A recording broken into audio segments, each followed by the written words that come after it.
ചേട്ടൻ്റെ വീടാ. ഏകദേശം 3 വർഷത്തോളമായി ഹൗസ് വാമിങ് കഴിഞ്ഞിട്ട്. നമ്മളിപ്പോൾ ലാസ്റ്റ് വന്നത് എന്നാ എനിക്ക് ഓർമ്മ ഉണ്ടാവും. നമ്മളത് ചേർത്തലത്തെ ഹൗസ് വാമിങ് ചേട്ടൻ്റെ ഹൗസ് വാമിങ് കഴിഞ്ഞിട്ടാണ് നമ്മൾ ഇങ്ങോട്ട് വന്നത്. അന്ന് നൈറ്റിലായിരുന്നു, ഫാമിലിയൊക്കെ ഉണ്ടായിരുന്നു. അപ്പോൾ എല്ലാവരും ഉണ്ടായിരുന്നു. അതെ.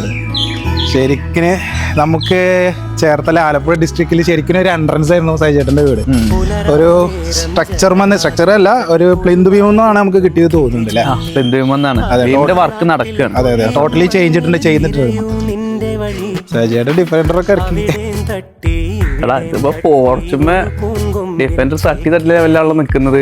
അതെ, കാരണം എനിക്കറിയാന്ന് അറിയില്ല, നമ്മള് ഡിസൈൻ ചെയ്ത സമയത്തേ കുറച്ച് എത്ര വീതി വേണോ എന്ന് പുള്ളി സംസാരിച്ചിട്ടുണ്ടായിരുന്നു. ഞാനാണ് അന്ന് ഇപ്പത്തെ കാര്യം നോക്കണ്ട, ഫ്യൂച്ചറിൽ നമ്മൾ ഏത് വണ്ടി എടുക്കുമെന്ന് പറയാൻ പറ്റില്ലല്ലോ എന്നുള്ള രീതിയിലാണ് നമ്മൾ സെറ്റ് ചെയ്തത്. പക്ഷെ എന്നാലും ഇതിന് ഫുൾ ഹൈറ്റ് വന്നു കഴിഞ്ഞാൽ ചിലപ്പോൾ തട്ടുന്ന് പറയണെന്ന് സൈജേട്ടൻ. ഇത് കറക്റ്റ് ആണ് ഇപ്പൊ. അതെ കാരണം ഫിറ്റ് ആയിട്ട് നിൽക്കുന്നുണ്ട് അതിൻ്റെ ഉള്ളിൽ.